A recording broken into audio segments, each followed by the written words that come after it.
Thank you, Asmin. Our next keynote speaker will bring a broader geopolitical perspective to our gathering. Please welcome John Zacharias Crist, who will be speaking on Türkiye as a bridge between East and West, a fitting topic as we sit here in Istanbul, a city that physically and culturally embodies this bridge. And I'd like to add that he was in the second Sumud Flotilla. Mr. Crist, the stage is yours.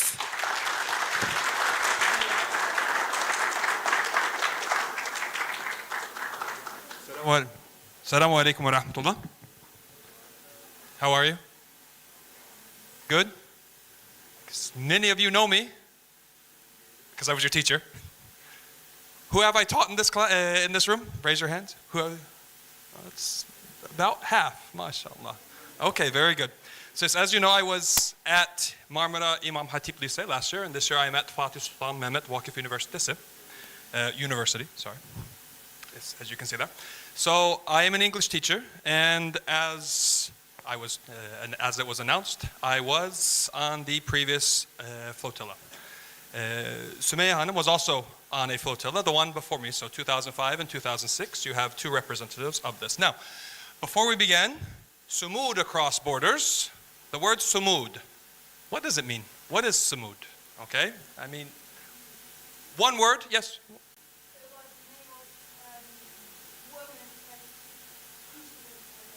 Fishing, okay, so women who caught fish, you speak Arabic, don't you? Do you speak Arabic? Okay, so if you speak Arabic, then you have a greater understanding of what it is, which is good. That's one aspect of it. In this context, when we say the Sumud Flotilla, what does Sumud mean when it comes to your mind? There's an aspect of that, that's true. Sumud. Where are Arabic speaking students? There's Arabic students here. Struggle? Hope? Okay, anything else? Now, is there Abdul Samed among us? Is there any Abdul Samed among us? Anybody with the name Samed? Nobody? Oh, okay. It's actually related to the word Samed, okay? Because when people say Sumud, at least in Turkey, what I have understood is that people think that it is related to the flotilla. And they leave it at that. It's much grander than that. So, Samed, since we are Imam Khatib students here, Samed means, what? That's Turkish. The one who has no need, what exactly? So Sumud it's related to that. And so it can be translated as steadfastness. Okay, that's one way that you could translate it. There is what did you say? Struggle is, there's an aspect related to it because when you are steadfast against something. So there is that aspect in there. Solidarity, some people might add that in there too. So it's a multifaceted concept. Yes, the word might mean steadfastness, resistance. So these things are all in there. Okay, so these are all important concepts of it. So when we think of Sumud, we want to think of it as maybe something more than just a flotilla that is going to Palestine once a year. It is a comprehensive concept that we have there. So when I was talking with some of our guests during the break, when I was talking with Sumeyye, we talked about our experiences, and I brought up the fact that the 2026 flotilla was much harder on the participants than those of 2025. In fact, the participants who went on it last year and this year, some of whom were on my boat, said that last year was a vacation compared to this year. Okay. Then Sumeyye said something very, very important. She said that, and everything we experience is a vacation compared to what the Palestinians experience on a daily basis, which is absolutely true. Now, what I want to bring up with this is that we often like to maybe play down our experiences, those who have been on this flotilla or have been on the convoy, because we don't want to put ourselves in front of the Palestinians and what they go through. However, one thing that I've realized and that a lot of us have talked about is that unfortunately, I'd say unfortunately, you'll understand why. Unfortunately, we have to really put ourselves out there, me being a dual American and Turkish citizen, because what happens is that the world listens to people with certain passports. That's an aspect of Sumud that I'll get into though. And so when we talk about what happened to us, when I say that I was tortured, okay? And we were systematically tortured on the previous flotilla. It's not to bring out this fact that, hey, I had this horrible treatment and this other things. No, it's to show, look, I am an American with a Turkish passport who went with my Turkish passport, but I'm a white guy from the United States. I speak English with a native accent, and I was subjected to torture.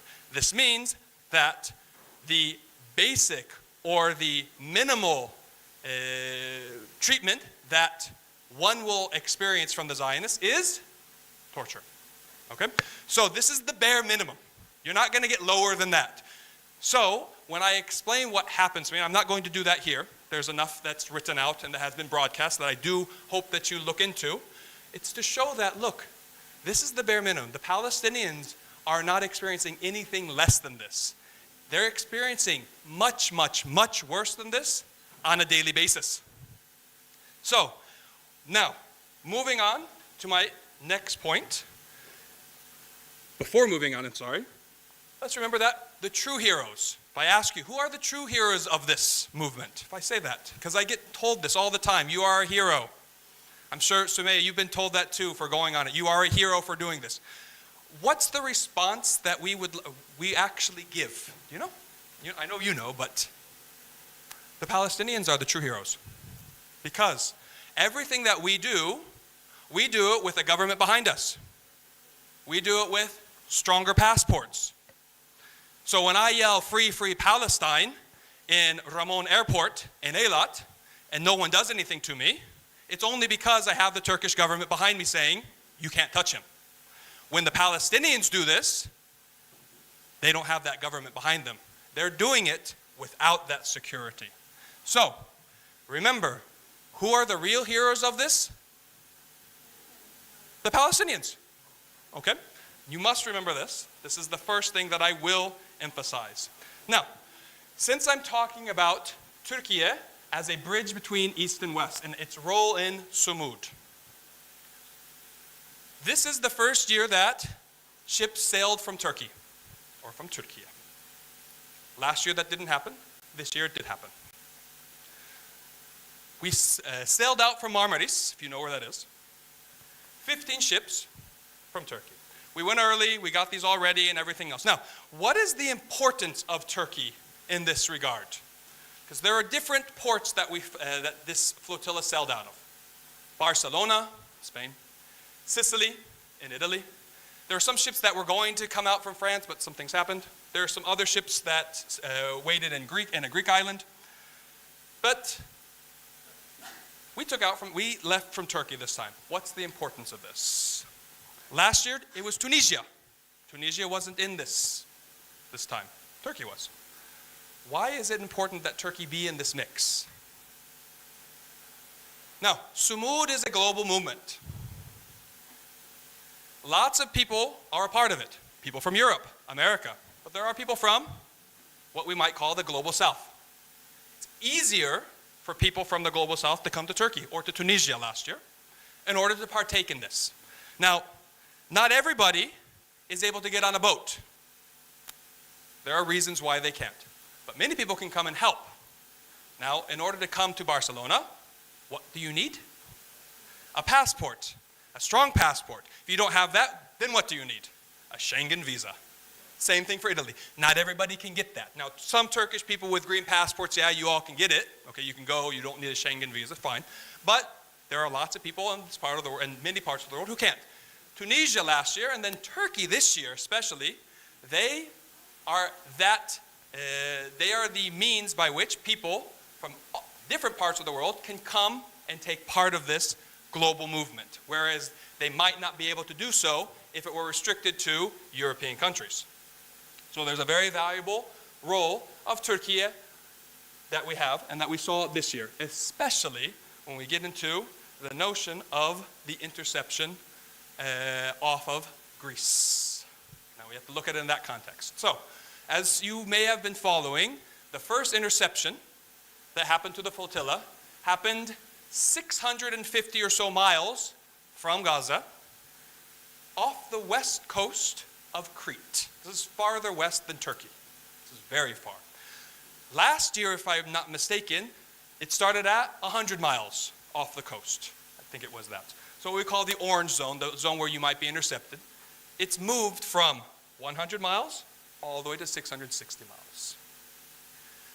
Now, that means that the entire East Mediterranean has become a sea for the Zionist forces to intercept and abduct people, European citizens. Now, why is that important?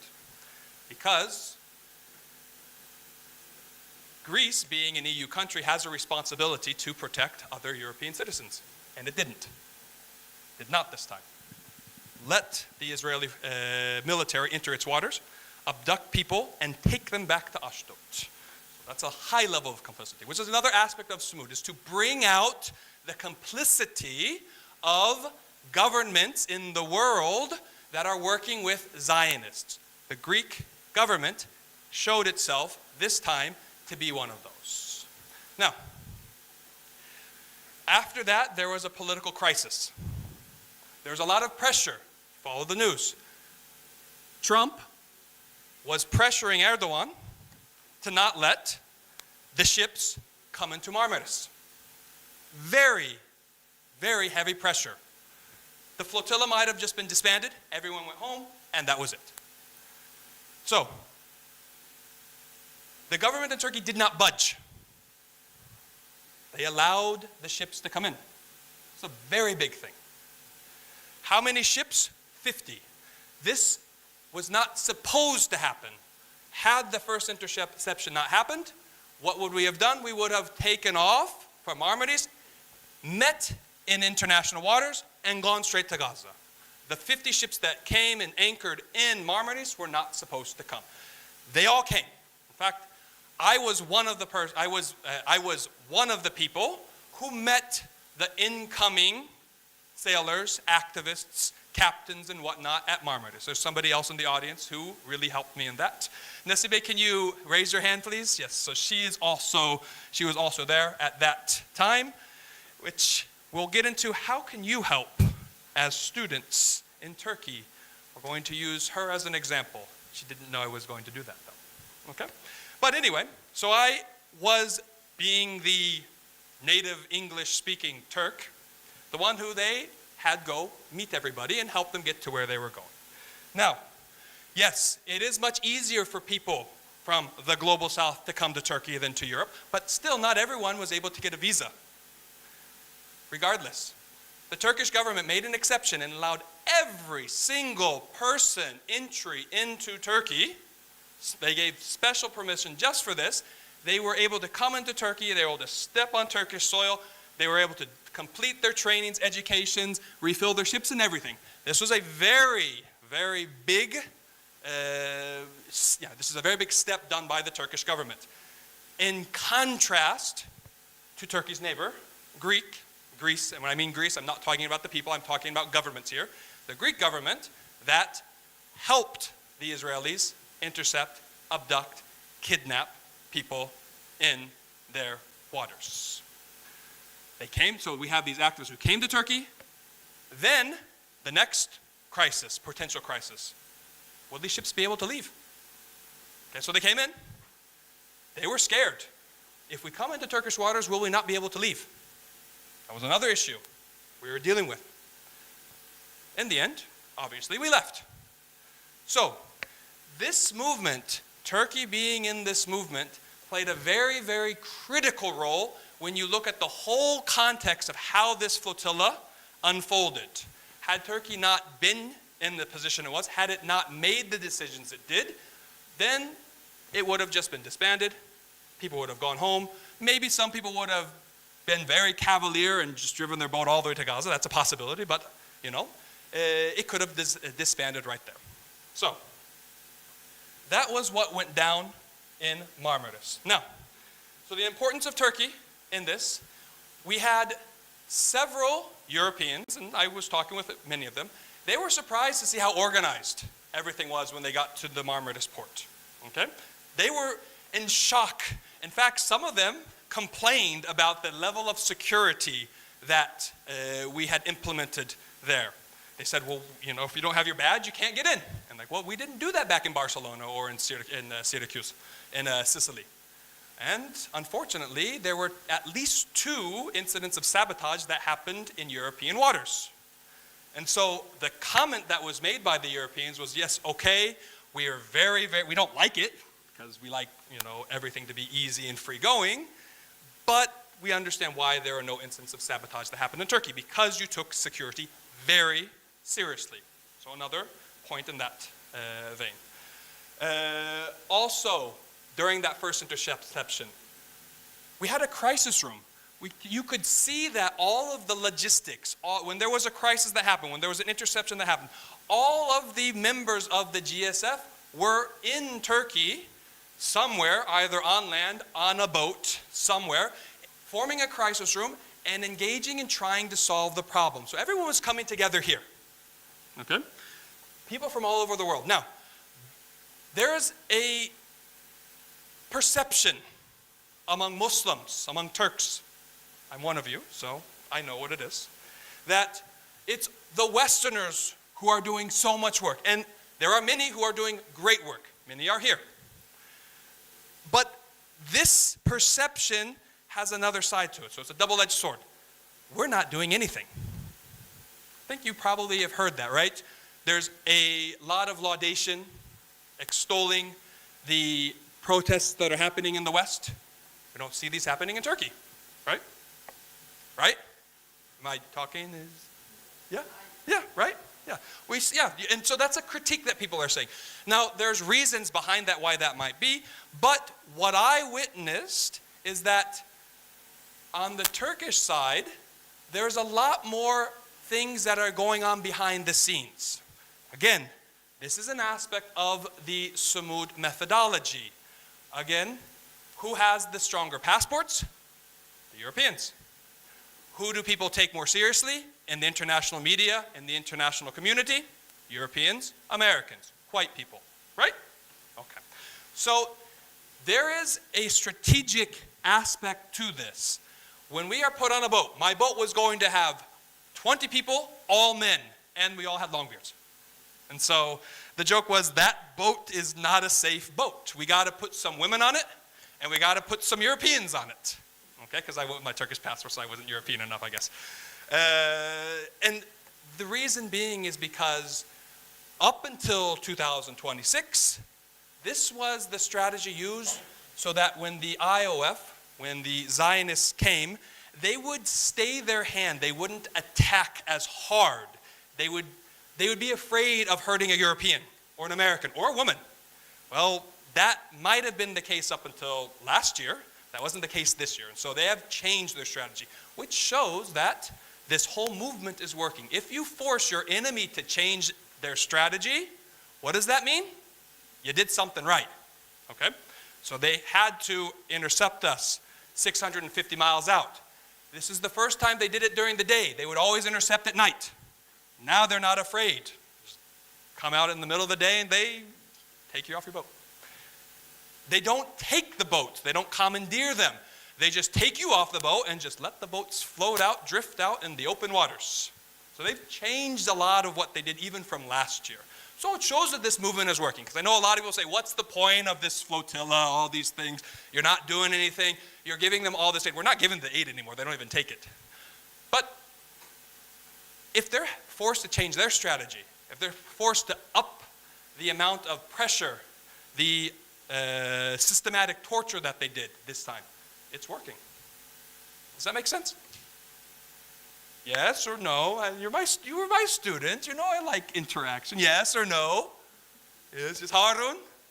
Yeah. Thumbs up? All right. Okay. So,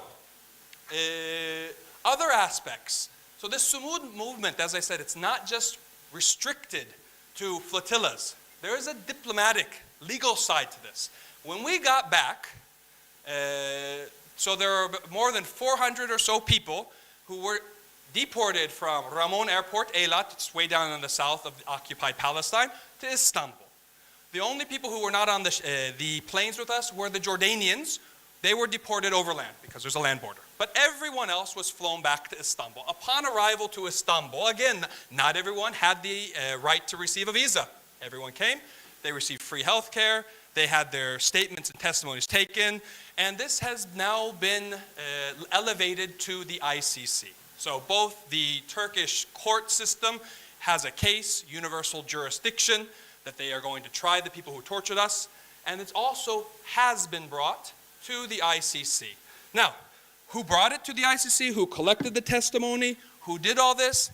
Again, many of these were Turkish lawyers. Okay, not only Turkish lawyers. I don't want to, I'm not trying to point out that it was just the Turks who were doing it.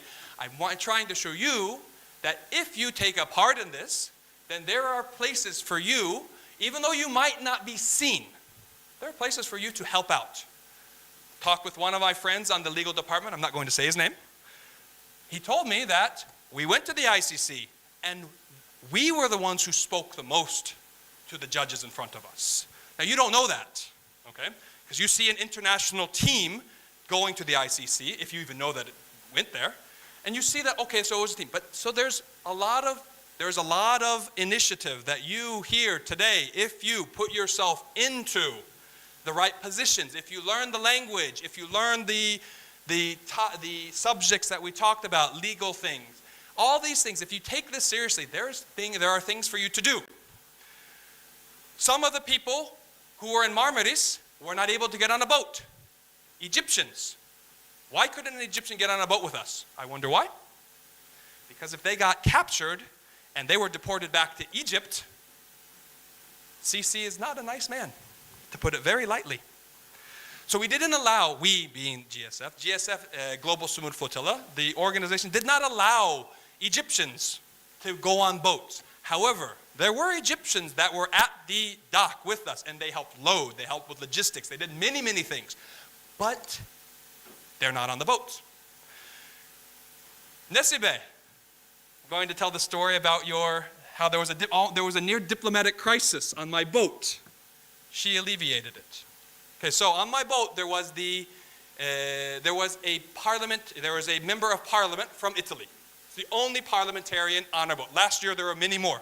There was the presence of famous people of political and diplomatic power was stronger in your flotilla. We only had one parliamentarian. He was on my boat. He was from Napoli. His name's Dario.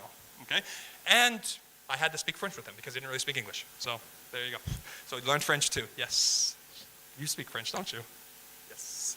So, anyway, languages are powerful. You never know when you're going to use them. But, so Dario had an Italian passport, actually had an European Union passport because he was a parliamentarian. Now, we had taken off. We're heading out to sea and we were a couple hours out. And all of a sudden, Dario looks at me and says, I don't have my passport. I left my passport in my bag in the cafe right next to the dock. I'm like, oh my God. What can we do? We can't turn back. Okay, it's done. We're already separate from the fleet, so we're like, okay, what are we going to do? So I say, well, when we were in Marmaris, Nesibe had a car, and she was running all of the people to the hotel, the people who came from Europe on the boat. She was taking them to their hotels, to the city, to the dock, everywhere. I said, well, I'm going to call her. Tell her to go to the cafe. She goes, do you want to tell the story? No, okay, all right. So, tell her what happened. So there's a bag, and she goes into the cafe, she tells me, hey, there's a bag, we got to get this bag. Like, we didn't see a bag, there's no bag. So she goes, looks at each and every table and each and every chair, because it hung on the back of a chair. She found the bag. She says, I found the bag. I was like, okay, great, so what are we going to do? So there was one boat that hadn't taken off yet. Family boat, you probably remember the family boat. It was the biggest boat from last year. So the one boat that hadn't taken off, called the captain of that boat and said, hey, don't take off. Nesibe's coming. She's going to give you a bag, and that bag has got to get on my boat. Otherwise, we're going to have a diplomatic crisis because our European parliamentarian does not have his passport. And he is intercepted like that, very big problem. Anyway, long story short, the bag got to us. Okay? So that whole event is another example of Sumud. Okay? How people are coming together, using the resources they have. Yes, Nesibe did not get on a boat. She didn't sail to Gaza with us. But had she not been there, the mission would have suffered very bad consequences. Okay, so there are lots of things that you can do, even if you don't get on a boat. Okay, I want to emphasize this. But what do you need to do? What do you need to know to be able to do this? There are a lot of things that we talked about. History, okay, most of you know the history of Palestine. Hassan Basri, he talked about UNRWA, and he talked about legal terms and things like these are things. He wrote that article with the person on the one of the people on the legal team, so of Sumud. So this was actually co-written. So having the ability, knowing the law, international law, being able to speak English, you need to be able to speak English or French to be able to talk to the international courts. So having these languages, being able to articulate yourself, knowing the history, having a car and just driving into Marmaris because your sister is part of the group, that's basically what Nesibe did. And so she became part of this movement because she had a car, spoke English, and could drive, and was willing to drive the people who had come from Europe around Marmaris. And so she got a lot of other things. She got to do a lot of other things on top of that. But she was willing to put herself with what she had in a position where she could help this movement. So if you just take one step, Allah takes 10. You need to take that first step though, right? You all know the hadith. So if you're willing to take that one step with what you have, Allah will open more and more doors for you to be able to do more in such movements. So don't think that you can't do much. Yeah, maybe you can't really do much with what you have right now. You don't have that. But if you do what you have with what you got, then more venues will be opened up for you to do. I went on this Sumud. I didn't even know I was going to go 2 days before I went. Like, it was kind of like this really like fast thing. Like, hey, my friend goes, you want to go on Sumud? It's like, why? Teaching at a university. I got school. It's like, well, okay, sorry. And then it just so happened that the doors open, and I went.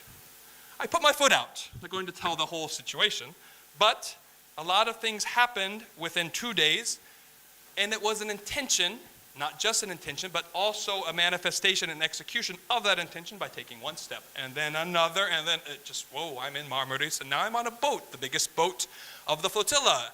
You gave the Italian diplomat. Wow, I have to use all my languages. So, I did not expect it to be as big as it was. I just thought I was going to go to Marmaris, be put on a little boat, and like, hey guys, I'm going to Gaza. But they made me something more than I ever thought I would be. And again, just one step. Using what I had. I didn't think I would use French. I really didn't. I thought English and Turkish would be enough. And all of a sudden, I find myself speaking French on my boat. So, what else can we talk about? Hocam, how much more time we got? Okay. So we talked about the perception. So we had an Italian parliamentarian, and then we had an Italian journalist on my boat, with whom I still am in contact. And so his name is Alessandro, and his quote after everything that he experienced was that I need to come to Istanbul and meet so-and-so people, Ismail and other people, because I realized without the Turks, this flotilla wouldn't be going. It wouldn't have taken off. Do you all think that that was the case? I'm asking a serious question. When my friend Alessandro, who was on the boat with me, kidnapped with me, when he says this, I wasn't surprised because I was in it, I saw it. But if I were to come to tell you, hey guys, this flotilla would not have taken off if the Turks had not been a part of it, would you believe me? Nod your head or shake it. Come on, I need to see movement. Would you believe me? Harun, would you believe me? Oh, you believe me because you were my student, and when I say something, teacher's always right. Okay, 80% of the boats were bought with Turkish money. That's one thing.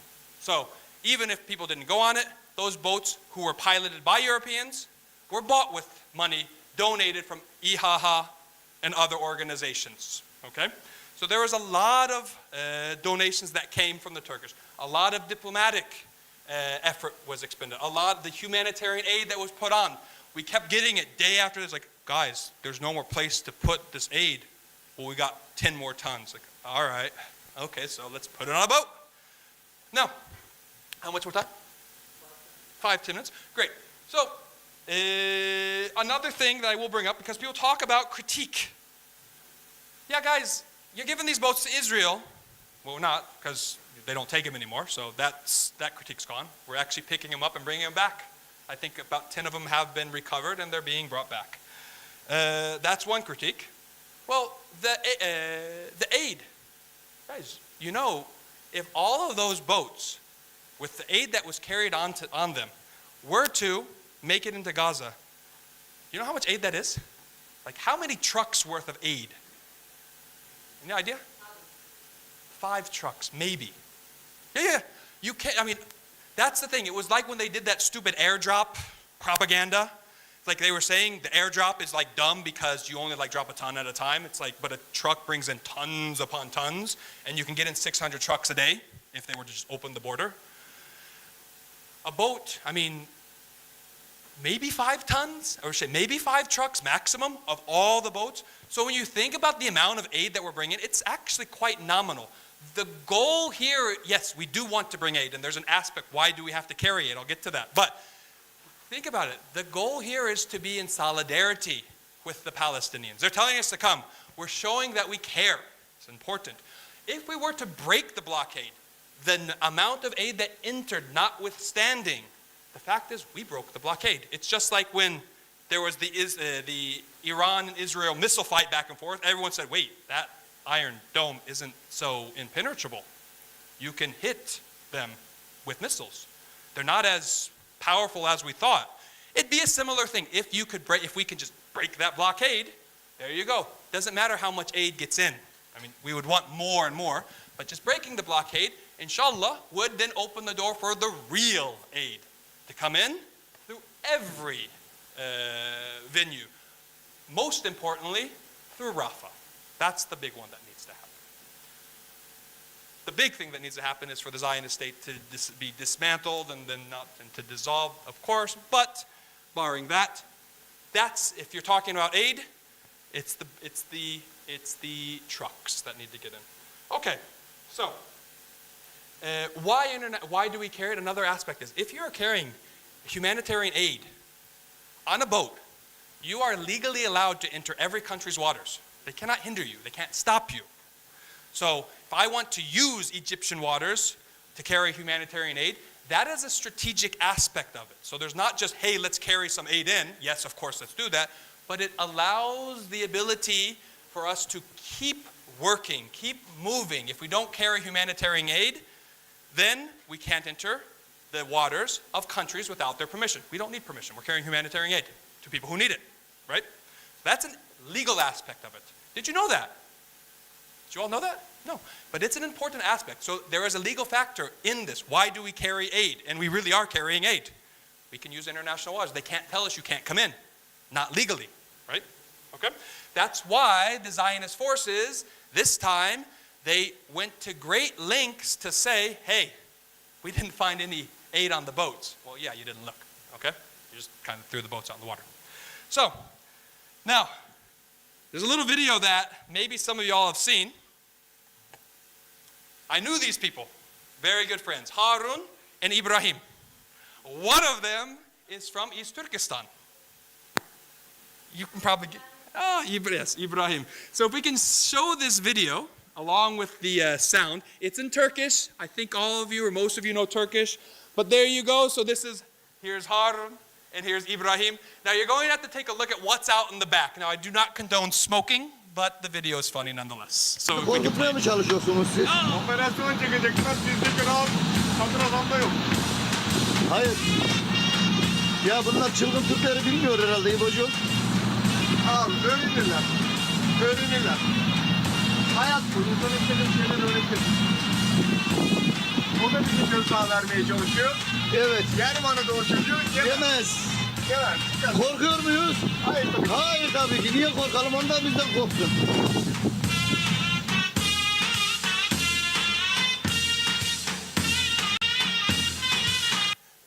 Yes. So what are they doing there? Obviously, they are trolling the Israeli occupation forces on the high seas. That was an Israeli frigate that they sent to chase down little boats with no weapons on them, with humanitarian aid. Think about this. They sent multiple frigates after us. And so what do our guys do? They know they're going to get intercepted because they're making maneuvers. They're getting their boats faster, actually. It's not faster in terms of maximum speed, but it can move around much more easily, much faster. So they could evade for a long enough time until 3 of those frigates came after them. And then it's kind of like, all right, guys, what are you going to do? All right, so they decided to troll them, and they made a video, and there's the video. So if you go on a boat, you can even troll them with a video. There you are. So there are many ways you can even, so this is a great use of technology. This video became viral. They then made an AI video. And it's just, there are ways that you can use this. It's in Turkish. Translated into English into an AI video. That's what they did. Okay, so don't think that, hey, I don't have enough to do anything. The guys were about to get kidnapped, abducted. What did they have? They had 2 cigarettes. So they lit them, and they trolled the Israeli occupation forces as best as they could. The video got sent out, and there you are. So I can speak at length on this, but I'm not going to. Before we conclude, are there any questions? Harun? Yes, any questions? No. Okay, anybody else? Do you have any questions? Harun was one of my favorite students. He's sitting right next to my son, by the way. So, yes. Any questions? Any comments? Yeah?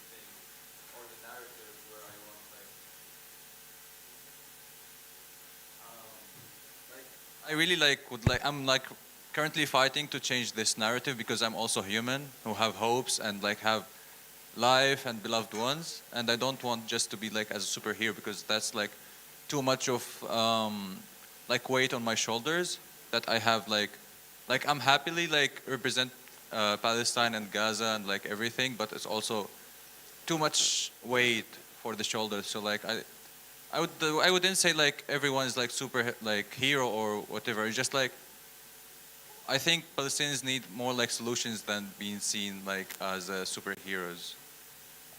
Yeah. Yes, and I agree. I mean, I can resonate, but I am called a hero because I got on a boat. And, like I said, to emphasize this to the audience, the point is very important. We are humans, and when we're in it, we don't know. How did you make it through? It's well, I had no other choice. I mean, you just kind of have to get through it. When they're beating you, when they're hitting you, it's well, you just, what were you thinking at the time? I don't remember. Just kind of making it through the moment, I guess is what it was. And then I made it through. I don't think I'm special, but if someone's going to call me a hero, I'm going to say, wait a second, take a step back and think about it. I have a government behind me. What about the people who are doing this without that government? You should probably think about them, and hopefully that would drive them to act and to act into this solidarity. Yes. Yeah, but the thing is been going for 8 centuries now, and we are trying I'm me myself, I'm trying to find alternatives where actually would put people in the place where they actually fight more. We are seeing protests in Italy, for example, they sound on this side. So my question is do you think we are radical enough to free Palestine and free the world? Okay, are we radical enough? This is a good question. So when I look at what we experienced, okay, so Sumud, at least the flotilla, this is a nonviolent action, okay? And so some people will take up arms and resist, and it is legal under international law, so I'm not saying that this is a wrong manifestation. It's just that Sumud specifically is a nonviolent action. Now, is that enough is the question. It does bring out the hypocrisy of complicit governments. It does show the barbarity of the Israeli occupation forces. It does a lot of things that if we were to use violence, that would not be brought out. Because then it could just be, you can make it, they can make an excuse we were just defending ourselves or some, they do that. But if we're being chased down by frigates, let's just imagine, for argument's sake, that we were armed to the teeth on our boat. We had a bunch of AK-47s, and when those Zodiacs came up, we started shooting them, and we won that little battle. Then the frigate shoots a missile at us or a torpedo, and then the boat sinks, right? Like AK-47s can do nothing against a frigate. When you think about the asymmetric nature of what's going on. So, do I really think that we as civilians can do enough? No, I think that there needs to be an international, like what some of the speakers were talking about. Governments need to take action. Governments that have the power to stop power. So you're using power to stop power. That's not something that civilians, even if we were to arm ourselves to the teeth, we don't have that amount of power. We can't take on a frigate.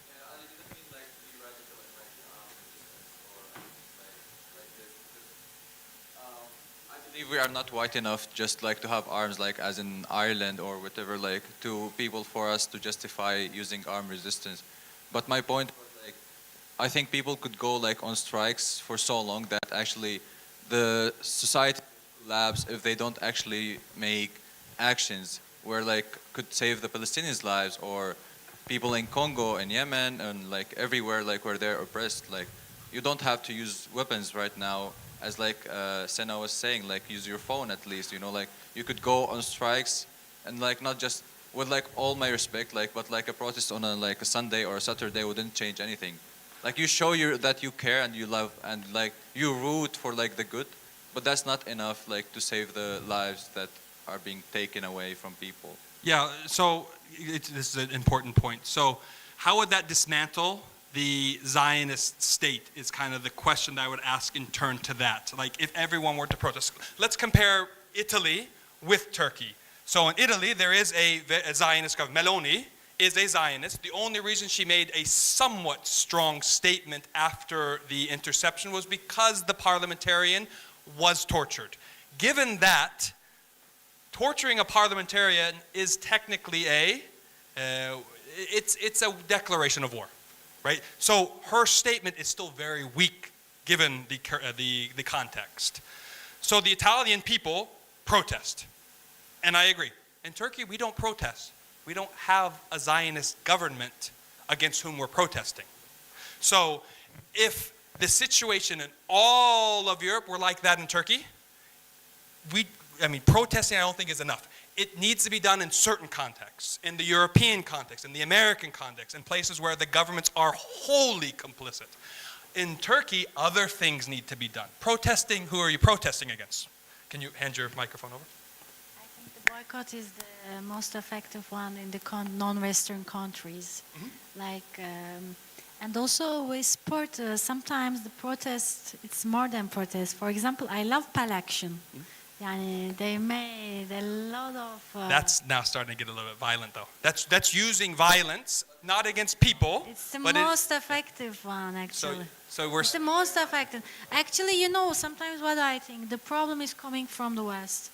So the cause of that problem, what happened in Palestine and the other non-Western countries, all ideology is coming from the West, and I think the struggle also should continue in the West. Yes, but because without of the complicity of the Western, without the countries, Israel can't do anything. So sometimes I think the attack of the Israel is attack against Israel is useless because they will always be supported by the Western governments. So we should disturb Western governments. Okay. It's one of the most important things that we do. We should disturb their economy. We should disturb their diplomacy and all of their political ideas. Good. That's with the Western people. Good. So because the Western people, white people decolonize, it's not only about the Gaza.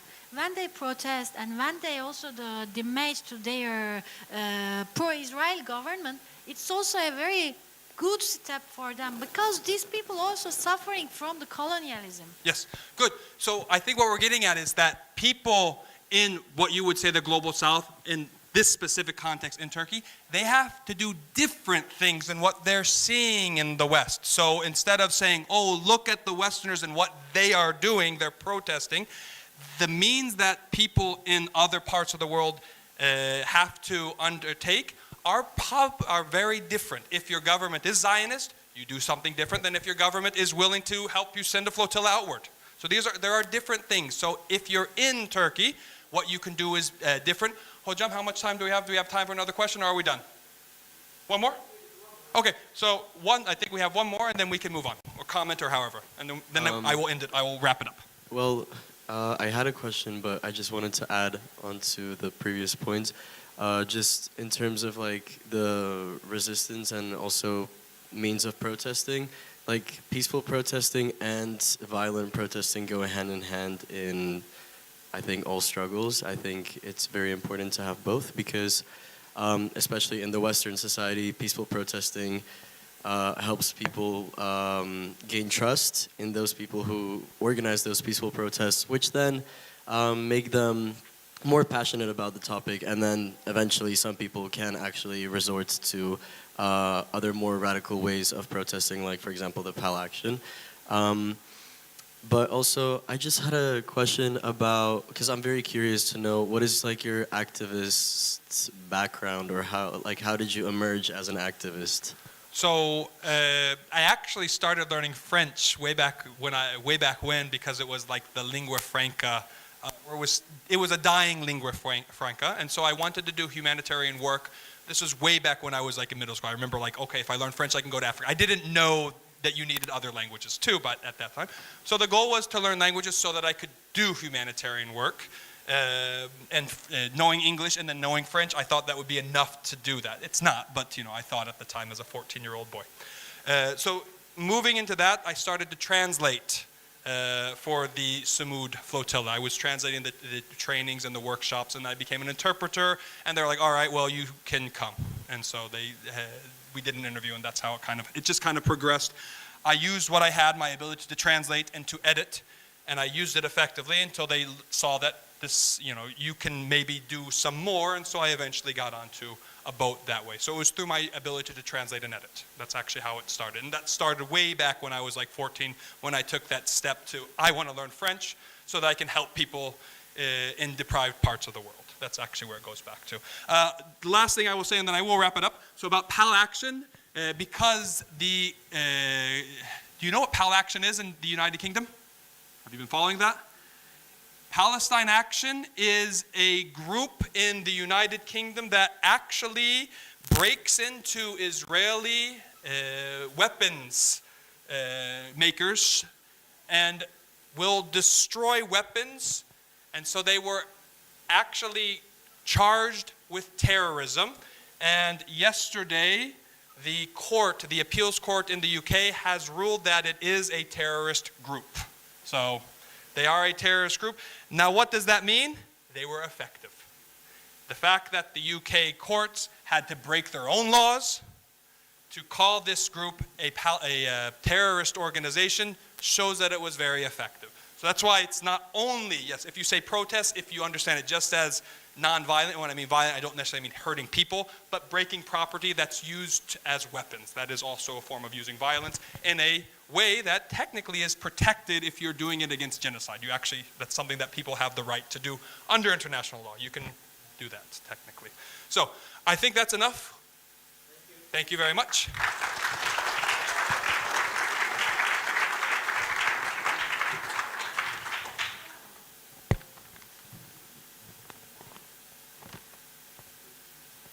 Thank you for that insightful analysis.